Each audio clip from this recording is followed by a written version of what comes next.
Oh, hold on. You got me, man. I hate coming late because it's like, all right, they're at the bottom. All right, let's go. Let me get into the intro. There we go. All right. Let me cook. All right. Ladies and gentlemen, welcome to another installment of Jantmore Interviews. I'm, of course, as always, your humble host, Josh, aka Jantmore. Today we have an extremely special group for you all today. Another group interview, and I'm so glad to be doing this with you all. Combining the talents of David Bloom, Steven Seagal, Isaac Cohen, they have come together to form a pretty fantastic, in my opinion, pop and R&B group called Icyday, and I'm so excited to be speaking to them. Please help me welcome them on the show today. Let's give a round of applause for them. Let's go. Hold on. There we go. Can you hear me? Hey, yeah, we can hear you. Can you hear us? Can you hear us? Lovely. Yes, I can. Thank you. All right, great, Nice. good. Hold on. Let me fix this. Perfect. There we go. Clean, Nice nice. background. Nice, like the aesthetic. Yeah. Yes. Thank you so much, guys, for joining me today. I'm so glad to be speaking with you all. I'm so happy. Yeah, we're having you. Thanks for having us. Yeah. Absolutely. Before we talk about music stuff, I just want to say thank you. Like I said, always, I'm so honored to be speaking to any artist. So I'm a little bit dark. My room is so weird today. Like the lighting is just ass. Like I don't know what's wrong. It's so bad. But it's off. But thank you so much for joining me. But before I get into talking about music, I have to talk to Mr. DC guy here. Talking about Sloan, have you played Suicide Squad yet? I haven't gotten to play it yet. No, I was thinking of maining Boomerang though. Everyone wants to play this Boomerang. I'm like, why shots are. I don't know. We just need a Flash game. That's the problem. You know, he's the closest we're gonna get. That's true. Have any of you guys played Suicide Squad yet? No, not yet. Okay. Not yet. I haven't got a chance. I'm glad that you guys aren't like, I don't want to get it. Batman, they killed him. I'm like, okay, well, everyone seems to be pissed about it. It's so annoying. It's like, I don't know. It's weird. Yeah. It's weird. Well, I guess it's because it was connected to the Arkhamverse and everything. I mean, I get that. I guess if it wasn't connected to that, people would be more receptive to it. But yeah. I guess, yeah, but me and my friend are talking about this. When you kill like beloved characters like that, you're always gonna get hate, like regardless of what you do. Like Elseworld, in universe, people are just gonna slander you to death. So I mean, believe me, I know. Gotham. Yeah, I was about to say Gotham Knights wasn't taken so well, unfortunately, but that's great. Now we're here to talk about music, man, and I'm so glad because I love music. Is my second love, as you can see behind me. I love music more than anything in the world. I practice guitar almost every other day when I can, and I'm not busy. I just love this format of art more than anything. Like, I went to my first concert in 2022 with my friend. We saw a Slipknot concert, and just the magic of music and specifically like seeing it in person too is just like a whole nother form of magic added on to what's already magical, which is just like, I don't know, like something about music is so great. So my first question to you all is like, what does music mean to you all individually? And I want to start with Isaac, right? I said your name right? I want to make sure I did. Okay, good. I want to start with you because I know you come more so from the music field than Sloan and David because they're both actors. Exactly, yeah. Well, my mom has, she used to be like an opera singer, and my dad plays drums. So I love drummers. All my favorites. Yes. Yeah, I've always just been in a musical family. So when I was around 7, I started learning piano, and I've just really enjoyed playing piano my entire life and started expanding into producing and playing guitar. And for me, music is kind of just a way to, I guess, express myself, but it's hard to explain. It just like makes me, like feel special, like feel, I guess, happier. Just whenever I play music, whenever I'm able to work on music, and working on music with my best friends is just like an amazing feeling every time. That's great, man. Music. And that's another thing. You guys can answer too what music means to you guys as well. But Oh yeah, sure. yeah. I was waiting to be called on. Yeah. Oh no. like class. You gotta Yeah, raise your hand. I've been yelled at too many times in school. So no, I mean, music to me is really, it's kind of the same thing. It's very like expressive. I also grew up in a musical family. I've been playing the drums for over a decade now. Love me some drummers, yes.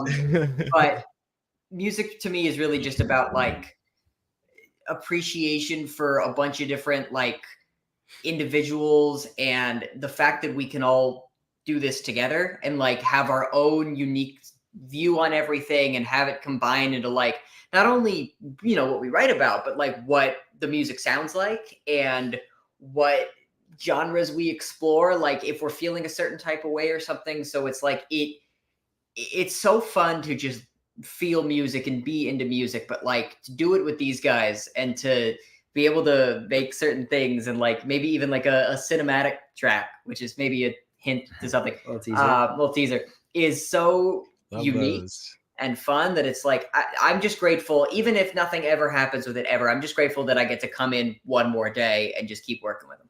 Yeah. And then as far as me, I mean, I have the least amount of musical experience, and the I've always been more of a writer, and so growing up, my dad would sing to me every night before bed. We would listen to music in the car. I'd learn the words to every song, and lyrics were such an important thing to me. Like lyricism is such a beautiful way to tell a story. So for me, it's always been about telling a story and sharing an experience. And so music is a very important thing to me. I mean, I listen to it 24/7 pretty much. Like when I'm like doing anything, I'm listening to music. And I love every genre and I love every style, and all of it just inspires me to write more and more. And the fact that once again, like I get to do it with these guys, my best friends, like it's just a dream come true, that you can work with your friends and get work done. You know what I mean? Yeah, we can actually be productive. Productive while we're hanging out. Yeah. Like we've been writing some new stuff like over the last few days as well. And it's like our process just gets even more fluid every time. Like it gets more concise. It gets more. We just become more and more productive, and we understand each other's perspectives more and more. We know what each other need to work on, what each other is really good at. We know where our strengths lie, where our weaknesses lie, and all we do is we lift each other up. And we make it an even better experience. Yeah, we're very succinct now when it comes to, we're very like a hive mind, like one brain. A little bit.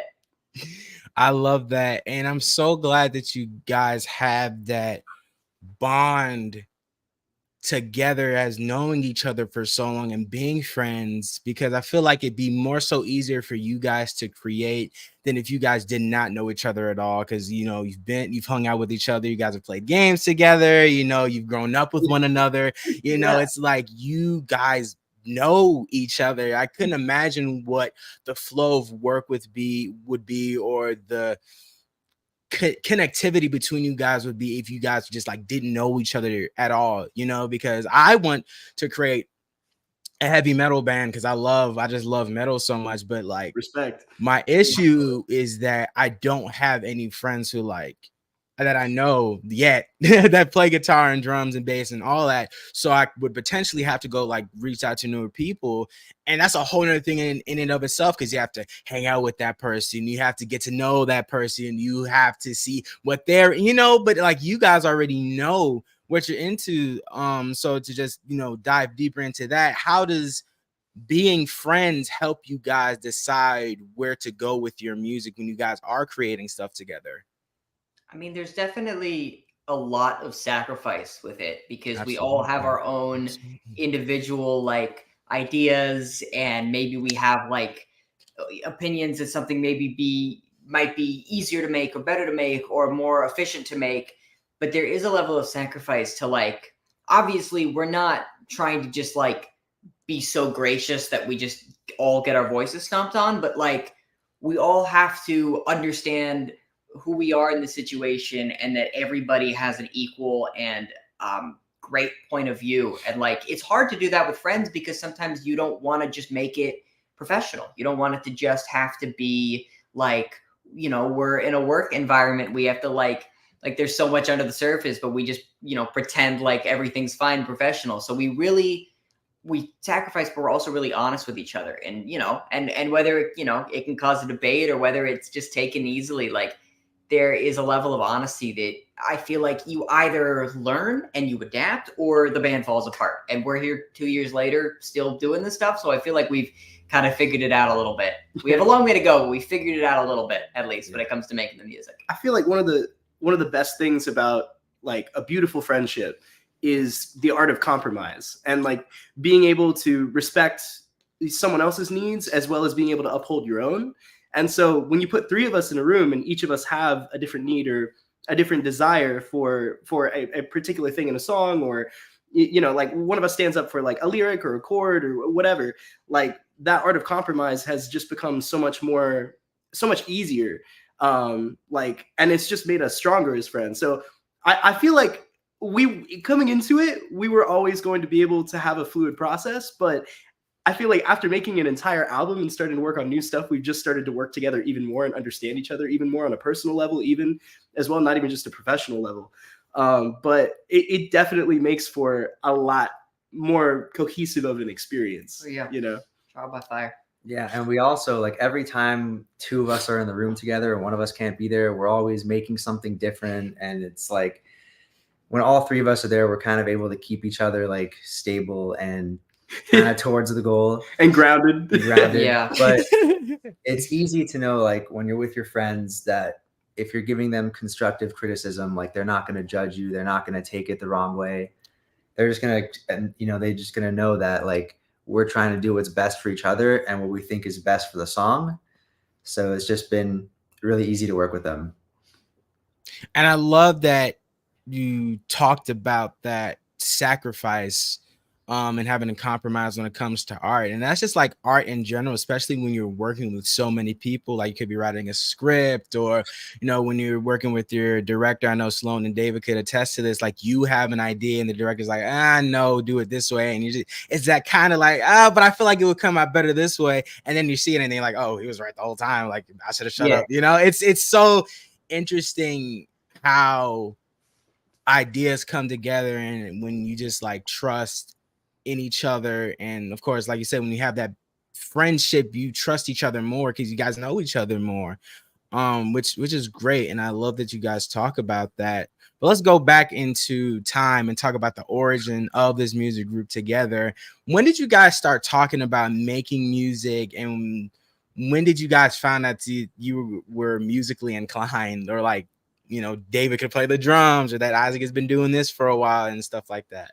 Well, we all really kind of knew what we all could do with music, and we've all, which is great, have gotten better at everything over the last 2.5 years. I've learned a lot from them for sure. But we all kind of had this idea of what we were able to do. We just could never find the time, the energy, the consistency with making music, and it was always ever like, because I really brought these two together, it was always ever Sloan and I or Isaac and I trying to do something, and it just, you know, between school and between work and this and that and living our lives, we just didn't have the time. So it was about 3 years ago, I introduced them. You know, eventually mutual friends come together. We're all located in LA. So I introduced them.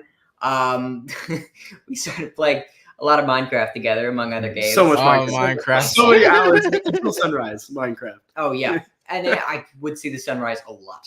And then we decided we had this idea, let's just kind of get together and just see what could happen. And it kind of started to come together, and it sounded different than any of the other stuff we made. It sounded cohesive. It sounded full. It sounded like all those things that we all thought were missing all those years ago finally came together. And we're like, let's give this a shot. You know, we know it's going to be a long process. We know it's going to be a tough process. We know that we're just at the beginning, trying to just break into a world that is scary and massive. But I think that we feel that we all have each other and we have each other's backs, that like we can go on this journey and like, let's just do it. Why not? What do we have to lose? Nothing. We're back at square one if we don't do this, and we failed and we do this. Like, what's the worst thing that's going to happen?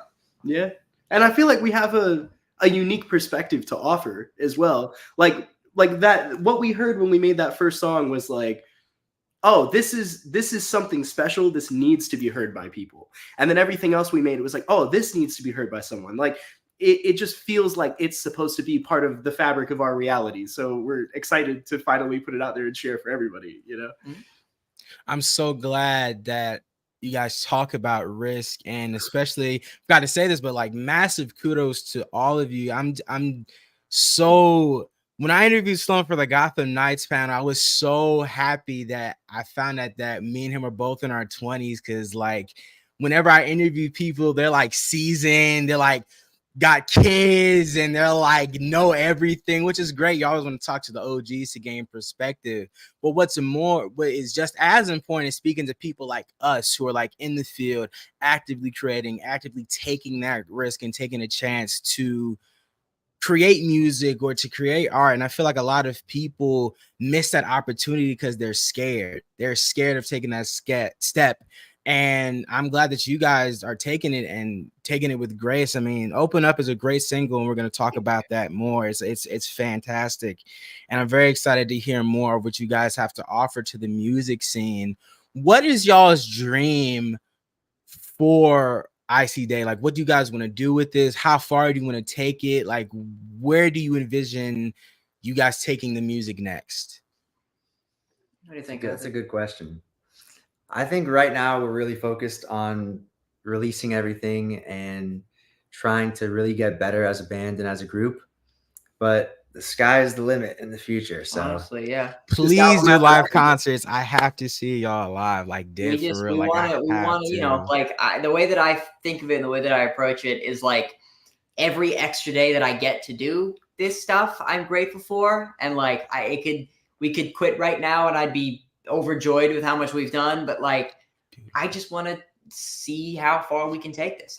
We don't really put a lot of those expectations on ourselves because we know that it can go in any direction at any time for any reason, and it is unpredictable. But we know that if we follow the steps and we put the energy and the effort into the music, into the promotion side, into everything, like whatever it ends up being, we know that it's kind of similar to auditioning in a way of like, as long as you give it your best, after that, you've done everything you can. You got to just let it be out in the world, and you have to just focus on what's next and keep moving. So like, if we can keep moving and we can keep growing and we can just improve upon ourselves, I think is one of the biggest goals for us. We'll take this as far as it can go. That's a lovely answer. And I want to talk about promotion a bit. Promotion is the name of the game these days in marketing, especially when it comes to creating your own brand and, you know, legacy with this stuff. I want to start this question off with Isaac, because Isaac, you're not much of a social media guy. Like, I was looking at your account. It's private. You don't have a lot of followers, but with Sloan and David, like, they kind of have to be, because, you know, they're actors. They have to promote their projects. They have to get the word out there about a bunch of stuff. So I'm curious, when it comes to promotion, how is that for you? And what are your guys' goal with promoting your music and how you want to get it out there? Yeah, I think for me right now, I'm starting to get used to it. It's been a good experience to be working with both of them, since they're, you know, so good at social media. They've always done it for their whole life. I've always been the type of guy to like focus on the music and then hope that one day people would just hear it. But realistically, in this world now, you really just have to be good at promoting yourself. And sometimes they say like you might as well be a performer or like an entertainer before you're even a musician, so that you can spread the word around. But for me, right now, it's just been like getting used to everything and enjoying the process and just really learning from both of these guys. That's great. That I'm glad they've been able to really help you with that, because even for me, like, and I've been doing this since my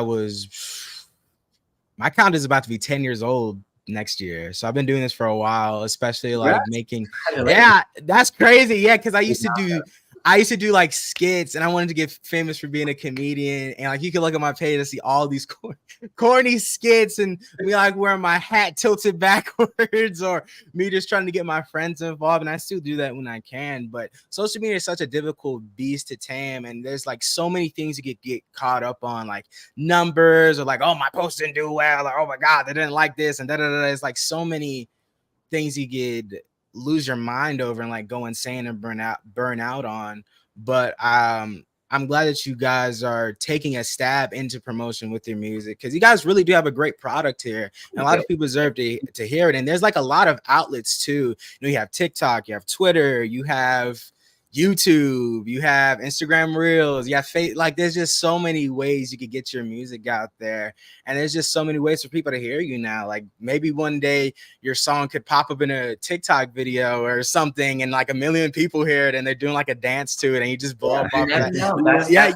Also, so a million people have heard. We put up an ad on Instagram, like one of the reels, and I think it's at like 1.5 million views right now, which is like crazy, because the song isn't even close to anything like that stream wise. But it's just cool to see that people are seeing us. Like, even if they don't click the link, even if they don't download the song, like our name is in the back of their minds. Like they've seen our faces, they've heard our sound. And so it's like, there's a million people somewhere in the world that know who we are and don't even know it. And so as we release more and more, it would be cool to see like, oh, hey, you know, I remember them. I saw them. Like, and like, it was such a small ad too. I don't know what I did. I was setting the parameters for like, you know, different countries and different places for people to see it.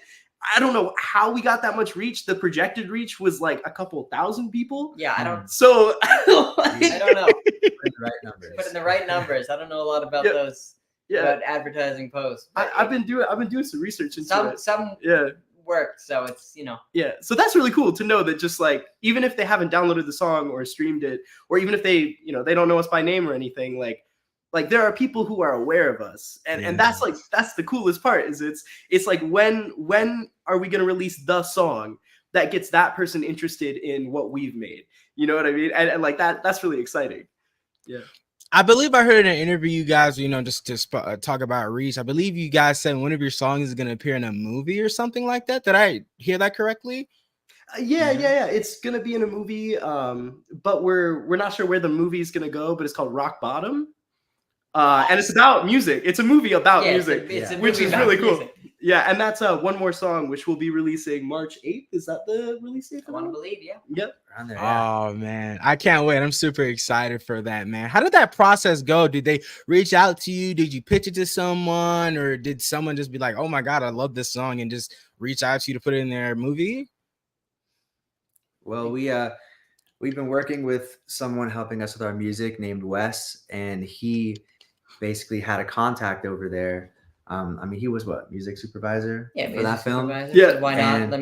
And he was able to connect us and help us get our song in the movie. Yeah, they really liked it, and they were like, "Yeah, sure." We're like, "Oh, okay, thank you." Yeah, and it's the demo version too, which is even stranger. Oh yeah, wow. It's nowhere near the same. But I'm so excited for that song to release. That's the one I think I'm most excited for people to hear. I can't. Oh man, I love your guys' enthusiasm for your line of work. I feel like a lot of the times when people want to create or do this stuff, they're just chasing like the numbers or the fame, and there's no real truth or authenticity to what they're producing. But with you guys, I feel that, and I resonate with that deeply, because everything I create, everything I make has to have purpose and truth to it. Yeah. And if it doesn't, then what's the point? You know, like if I wanted to create something that meant nothing, I would just continue going to work every day and do nothing. Like, you know, like that's just how I do it at work. Like, you know, but with art, it's just there's such truth and purpose behind it. And I want to talk about the group name, Icyday. How did that name come to be? Like, why'd you guys choose to name your group that? I suck with naming anything, so when anyone comes up with a name, I'm always surprised. Yeah. It's not you. Naming things is difficult. It's very hard. It's a lot harder than you think. Everything is either a band or a show or a movie, or everything's taken by now. So everything's basically something. Everything is something. A company. So, like, we found that the three of our names, I for Isaac, C for Seagull, and then Day for David, made Icyday, and that actually sounds like a cohesive word, concept, something. And looks cool, sounds nice, good aesthetic.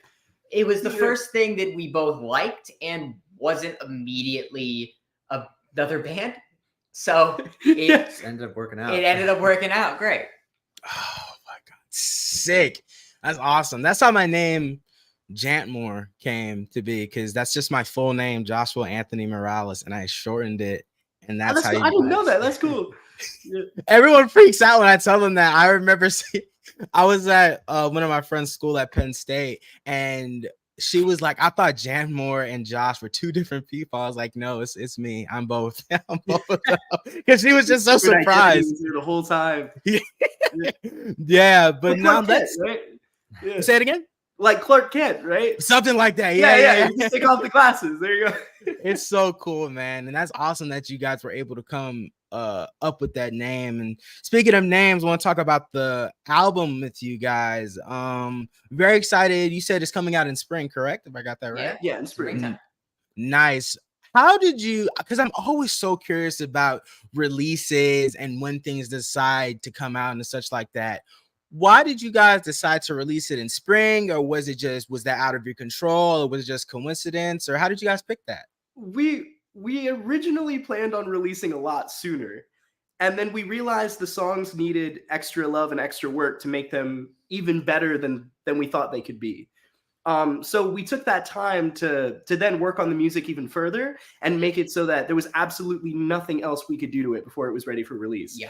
And so we would have ended up releasing towards the end of the year last year, but since we put the time in, it ended up working out perfectly for like Open Up to come out first month of the year. We have Love Isn't Fair coming out sort of the day after Valentine's Day, which is also perfect timing. Then we have one more song coming out in March, which is, you know, a great way to open up the spring. And then we have the album coming out then. So it all just kind of fit perfectly.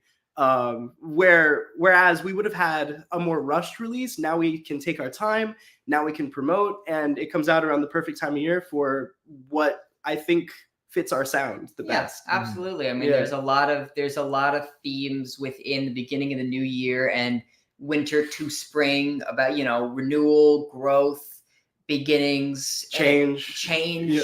And so it kind of like resembles the way that we're starting. I mean, we're a brand new group. We have brand new songs. We are doing this for the first time. And that's all the theme of the Yeah. album as well. The theme of every song on the album is letting go or embracing change and renewal as well. Yeah. So it works. It works with the spring and it works with the new year. Start of a new, and I love that. Let's go talk deeper about the themes on the album. You were talking about slowly, talking about like change and letting go of things, and that's so interesting about us as humans. Is like, you know, I know we've all struggled with this, but like adapting to the change and letting go of things that are out of our control and such like that. And you know, when we deal with art and expressing ourselves, it is a way of, you know, letting go of something in some way. So I'm curious for each of you guys, and I would love for all of you to answer this. What did this album help you to let go or look at from a different lens or perspective coming together to create this album, or even the singles? I mean, there's a lot of with the album that's coming up, there's a lot of songs that are about change, that are about personal relationships, whether that's interpersonal, whether that's a relationship with yourself, positive, negative, before, after. Like there's a lot of themes when it comes to connection, letting go, embracing. And I feel like, at least for me, it's just helped me compartmentalize and understand what it really means to change, to grow, to let go of something, but also have that letting go be the introduction of something new. And like there is such a common theme to fear change, and it is just an innate human reaction to fear change. So how can we connote change, and how can we express it in our own world and our own view to make it less scary and maybe change our perspective on it? And there's a lot of the album too about perspective, and I feel like each song kind of has a little bit of a different perspective. Maybe something is more optimistic, maybe something's more pessimistic. So there's a lot of stories that I feel like we tell that are about growth and who we are as individuals, that are, you know, I feel like it starts sure with the singles, but like that theme just continues for this album and for this time of year. For me, I would say that I just feel like working on this album has helped me grow as a musician. And I've always dealt with like, you know, self-doubt about like, oh, can I really make songs that are worth it? Can I improve how I want to improve? And I think just working on this album has really helped me to like start believing in myself more. Because most of what I do is more like on the production side rather than the storytelling and the songwriting, which I leave to them mostly. Yeah, but the way you produce and the way you write and you make is very It's a very form of telling. expression in It's very itself. expressive. Yeah. You're still expressing I try yourself to, just as much I try as to we are. express Yeah. with the music You more do. than the words. He speaks with the piano. I don't know how he does it. He just fucking speaks, man. Yeah. Oh, and then Yeah, and then me. Yeah, I was like, hold on now. Yeah, as far as like, I mean, a lot of the I write a lot of the lyrics, and a lot of them are about letting go of a life that I had. Because I mean, you know, I experienced some loss, some tragedy, some things, and I was struggling a lot with dealing with the pain of all that and the fear of letting go of the past and moving on. And so all of these songs are, well, most of them at least, are a good representation of what I left behind, and they're a step forward into the next part of my life. And so yeah, there's a few breakup songs on there. A few songs about self-worth, a few songs about, you know, physically where my place is in the world and where I end up going. That's gonna be a fun one. But being able to have their perspectives as well be added onto it, it just made it such a more, I don't know, is cathartic the right word? Cathartic experience? Yeah, it's like it's such a more cathartic experience. And so I've definitely changed a lot as a person, especially in completing these and being able to release them for everyone to hear. It's very therapeutic for me. But yeah, I've definitely let go of a lot, and I've changed a lot, and the music has helped me tremendously, and so have my best friends. So yeah. I love that answer a lot because I relate to that a lot as well. I've been through a lot, especially dealing with the passing of my father and the passing of my grandmother, especially dealing with that at such a young age. That tends to take a higher toll on you and tends to age you up more than you would think, especially when it comes to things such as grief and loss and pain. And I think that's the beauty of what you guys were talking about and how cathartic this was for you guys, is that that's what the root of art is. It's like you see something that you relate to, and I don't know, it just connects and helps you let go and release all that stuff. I can't tell you how many times when I was thinking of grieving my father, I would play like Battlefront 2 and I would hear D. Bradley Baker's voice as the Clone Troopers, and I don't know, that just like tickled a spot in my brain. I love voice actors, if you couldn't tell. But it like tickled a spot in my brain that like really helped me just like release and cry. And like, you know, to go back to Suicide Squad, I was playing a Batman level, and when I heard Kevin Conroy's voice, I just started crying. Like I broke down. Like, you know, you never know what touches you and what resonates with you. And I'm glad that this was that experience for you, Sloan. And I'm very happy that we're going to be able to experience that with you guys. And I think that's another great thing about art, is how communal it is, you know, how like we could all relate to breaking up and losing a loved one, or being scared of change, or just being scared to let go. It's just such it's a common thing, you know, we're going to deal with that constantly throughout our life. And I'm really glad that I'm gonna be able to have another piece of media in my phone to just like tap into and plug into and listen to. Another big thing you found is like love. And, you know, I'm gonna talk about Open Up now with you guys, which is just a great song. And as I just love the lyric. What was the lyric? I'm so sorry. I don't No, please. No, you're I'm sorry. No, I'm sorry. When I get in the zone, sometimes I yeah, right. Just to hear one of them Please, back. I'm glad you remember any of them. That's how I feel sometimes too, man, about my work. But it was talking about letting your unconditional love in. And I'm curious to ask all of you guys, what does love mean to each one of you? I'm gonna start with Sloan on this because I know he's got a girlfriend, released it on her birthday, which I did release it on her birthday. I thought that was so funny. I thought that was like the cutest, like funniest thing. I thought that was just like, was that coincidental or was that on purpose? Like, were you like actually that was it was more just that the timing worked out like that. She was kind of mad at first, and then she was like, you know what, no, because then that song will always be my birthday. So then you have two things to remember, just so you don't, an extra reason not to forget. No, that was totally unintentional. It was more just we were trying to decide on the right date. We wanted to get it out in January, but it all worked out. Feeling like 4 of them. Yeah. But I mean, I guess love to me. I mean, that's such a broad term. I mean, it's such a powerful word for so few letters, you know, and it has so many meanings. But to me, I mean, it is unconditional. It is patient. It is gentle. It is kind. It is sometimes unpredictable and erratic, but you know, like true love, real love is honestly supposed to be the safest thing you can experience. It's supposed to be a partnership, you know. It's like, and there's more than just romantic love. And there's platonic love. And let me tell you, I love these guys with all my heart. I would trust them with my life. And I feel like that is also a good representation of that. Is, you know, there's a love for your friends, the love for yourself, the love you have for your partner, and the love you have for the world around you and your life. It's being grateful. I could just go on forever about it. You know what? Let's just write a whole other album about it, honestly. But there's a lot of things that means, and I hope that has certainly come out in all of its beautiful, painful, and helpful ways.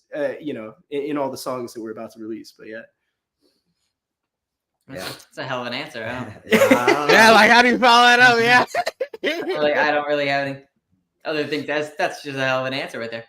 Yeah, no, yeah, absolutely. I understand. I wanna talk about influences on this album now, because I love getting into the nitty-gritty with that. I want to start with David on this, because dude, you have a killer voice. Like I really enjoyed you, because I was trying to figure out who did what, and then you guys released the video where you guys were sitting in the van, and then Isaac was playing guitar, and then David was singing mainly, and then Sloan was like adding background chords. Yeah. But David, I'm curious, who are some vocalists that you grew up with that you would say maybe like influenced how you sing, or maybe just like musicians now that influence you? I mean, honestly, one of the biggest influences on me vocally growing up with was Bruno Mars. I grew up with Bruno Mars. I grew up like that, and he was just like such a vocalist first, and then just everything rounded out in such a beautiful way for like even his like songs that maybe now are almost 15 years old. But I mean, it was really a lot of Bruno Mars just for that like male tenor into baritone type. And then going forward, I mean, like, I feel like we all kind of have to find like what our voice is, maybe like who we innately sound like, you know, not trying to imitate anybody. Like, I know for me, like I like a lot of like Shawn Mendes songs or Justin Bieber songs. Like, I feel like the way that those guys sing and the way that those guys use their chest voice versus their falsetto voice, how they use vibrato when they don't. Like, I feel like a lot of that type of singing, and even still Bruno Mars. I mean, he's still putting out new stuff. He's still on top of the world. So like those guys, the way that they sing, the way that they enunciate, the way that they use their vowels is like, I mean, growing up being in different choirs and having to constantly focus on your own part. And there's like, you have to listen to other people and you have 30 other people singing completely different things as you. Like, you eventually start to like tune into, okay, what do I sound like? What am I hearing? How, you know, I know what you sound like. I know what all you sound like, but what do I sound like? So I feel like even still, there's such a learning process, and to ever say that like, oh, I figured it out, or I know is naive. So, I mean, even still, like, you know, I hear new people and I hear new artists and I hear, you know, male vocalists, female vocalists, anywhere, you know, in between and above. Like, there is such a joy. And I feel like a lot of the time some songs require you to sing with a smile, and that's, you know, it's a very not technical thing, but you'll hear the smile and it's like, there's such a joy and wonder in being able to keep doing it. And it's something that I've been doing since I was like 7 years old. So the fact that I can just grow upon it and sound different than I did when I was in middle school is great. I love that for you, man, truly. And I really do enjoy your singing voice. Isaac, Sloan, are we going to hear y'all have a little something? Like, are y'all going to sing a song to yourself? Or? Oh, yeah. You're going to hear Sloan sing. You'll definitely hear me sing, especially in the next song coming out. Yeah, I can't wait. I opened that one up, and then he's got a killer chorus with some kick-ass harmonies. Oh, yeah. So yeah, Soon enough. soon enough. but I not me. can't. Yeah, Oh, he no. won't sing, even though I don't sing. I tell him he sounds like Frank Sinatra, but you know. What? No, hold on, because I can hear it a little when he talks. Just a Yeah, a little little bit. bit, right? Hold on. I don't know. Maybe Frank Sinatra? someday, like 10 years from now, right? Sounds 10 years like from now. a We'll see. little bit of Dean Martin in your voice. That's sick, man. Well, when it comes to influences, again, I'm also big onto how cultures influence us as well. And I know you guys were talking about growing up in LA and stuff. How did your guys' environment also help contribute to like influences on this album as well? I mean, there's a lot of music here. There's a lot of, I mean, this is just like, there's been so many different styles of music and so many, just everything through here, through different parts of Southern California and Los Angeles. That, like, I mean, at least for us, there's a lot of influence in, like, I mean, you can go back, you know, blues music, soul music, jazz music, up through rock and roll, the singer-songwriter era, that, you know, like early 2000s singer-songwriter R&B era.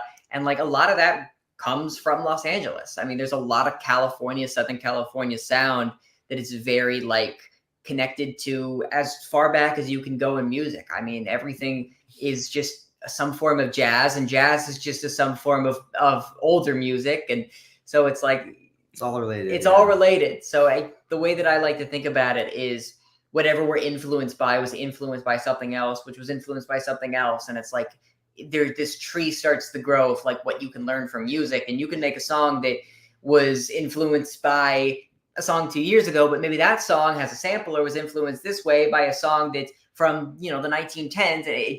It grows, and you learn more, and you then make a song that sounds like something you've never made before because you were just paying attention. Los Angeles really is like, it's a beacon for creative expression. And it's like everywhere you go, when you're walking down the street or whoever you talk to, like no matter where they are, no matter where they come from, everybody in the city has something to say. And that's not to say that the entire world does it. Everybody in the world has something to say and a way to express themselves creatively.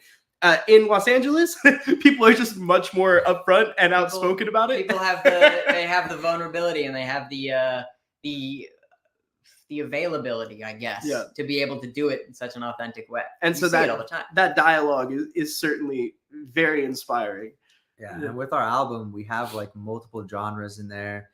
A lot of it is like based around pop, but we added other genres like EDM and singer-songwriter, R&B, cinematic. So we've just kind of taken like all of our inspirations and just put it together into this one album where there's a pretty diverse range of music. And we're just really excited for everyone to be able to hear it soon. Yes, sir, man. Who are some artists that you guys are listening to right now that you are like really like plugged into, that you're like, ooh, like they got something that I really like here? Lindsay Lomas. I mean, Lindsay Lomas is a great one. Foremost. A lot of services. A lot of services. Bruno Mars, obviously. Silk Sonic. Still Bruno Mars. Anderson .Paak, you know. Sonic. Yeah, we're into Knox as well. Knox as well. Knox has been Jeremy Passion. Passion. All those, you know, that whole kind of branch and tree of music. Eloise. Yeah, a lot of Eloise. Oh, and who does that song that you just played me? Is it Nia Grace? Is that who it is? Oh, yeah, Nia Grace is fantastic. Love Nia Grace. Nia Grace is fantastic. We're always discovering new people. Yeah, it's like it just always changes. There's such a love for people who are just like starting out, or maybe this is like your first or second song, or maybe this is like, you know, your third studio album, and you're like, you experience so much more success than you did when you started 3 years ago or whatever. Like, there's such a love that I find when finding just anybody really that makes music, and it like I relate to, or I enjoy, or I understand in a way that it's like, I love following those people and just seeing where they go.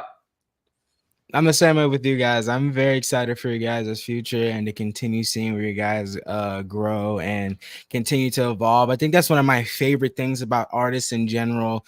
Avenged Sevenfold is like one of my favorite bands of all time. And one thing that I've always loved about them is that each album is so different. Like it's just very different. Like their recent album has like a Frank Sinatra type song on it when there's like heavy metal riffs going through, and it's just like it's insane. And I just love change. And you know, there's this whole talk about like, you know, AI stuff and trying to there was this whole thing in the band where they were trying to. They didn't like how Matt sounded on the newer album, so they replaced his voice with like AI from like when he was singing in 2005. It's the weirdest. strange. That's so weird, and it's just like I feel like so many people, and that goes back to what we were talking about earlier, are so scared of change and to see that versatility that they'll just do anything for that nostalgia hit. You know what I'm saying? But with me, man, nah. Let me see that change. Let me see David do something. Let me see him do a heavy metal scream on that album. You know what I'm saying? Or something like that. But I gotta get the double kick drum. I was gonna say, Start blasting on an album. So you could definitely play it for sure. I could play it. They're just like $300 for like a double kick. It's a lot of money to have like an extra kick. Music is yeah, I was about to say music is expensive. Music's expensive. In general. Like I want a flying V guitar and that's like $1,000. I'm not spending $1,000. Always wanted those when I was a kid. I always wanted one of those. I didn't really know if they're all electric, so it doesn't matter, but those were so expensive. I loved all the gimmick stuff. All the drum kits they have now, like the 30-piece kits that people create, the slash and the lower tom and like 4 different rides. So it's like that's so expensive, but like I could sit in the the drum shop forever and just play a bunch of different cymbals. Hell yeah, man. My final question to you guys here would be again, thank you all so much for speaking with me. I'm so glad I got to speak with you guys.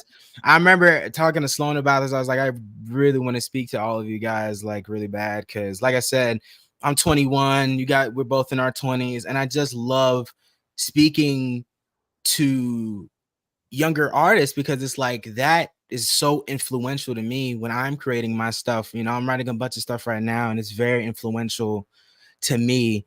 To keep going. I feel like so many times we get distracted or taken off our goal because, like I was saying, social media, you get stuck with numbers and the algorithm and you face burnout when you're working too hard. But when I see people like you guys are creating and going after it, I say to myself, nah, I got to keep going, man. So thank you all for giving to the world, truly. But my final question to you all is, what is the giant message and theme that you want everyone to get from this album, or just like watching you guys do your thing at all? And I feel like you say first. No, you go ahead, Isaac. I'll go first. Okay. Yeah, man, go ahead. I'd say the message is to like stay true to yourself and stay authentic. Like you don't have to be someone else. You can just be exactly who you are, and find the right people. Just trust other people. And kind of keep like a good group around. Being on social media, you can try to portray, I guess, whatever you want, but it's not really the whole story that you see. So we just want to really portray that message of like, be authentic to who you are and just try to be the best person you can. And it's okay if change happens. It's okay to like be scared about the world, but you just got to do your best and trust that it'll be okay. Absolutely. Couldn't have said it better. I mean, no, that's pretty much it. I was going to go down the line, but that's exactly what I was going to say. Well, all right, guys, ladies and gentlemen, that was Icyday, David Bloom, Isaac Cohen, and Sloan Morgan Segal. Thank you all so much for joining me. I will leave everyone's links to their social medias in the description down below. I thank you guys again for joining me. Cannot wait for the new single coming out. You guys said February 15th, right? 16th. Silly me. Yeah, if you're on the West Coast, it'll be on the 15th. It'll be on the 15th. Even if I think you're in Central, you're fine too. So yeah, I don't probably know where you are. 15th or the 16th. Just stay up late. Stay up late. I work until like 3 a.m. So I'm gonna be listening to it whenever. Yeah, fine. We don't. So. Yeah, we never sleep. Yeah. Oh man, that reminds me of that clip where John Bernthal, he was like doing an interview and he was like, I don't trust people who nap. I hate people who nap. You're wasting half of the day. I'm just like so silly. But guys, thank you so much for watching. Thank you guys so much for joining. I'll see you on my next interview. Have a phenomenal day, everyone. Peace, love, safety, and I will see y'all next time. Peace, guys. Thank you so much. Thank you. Take care. All right. See you later.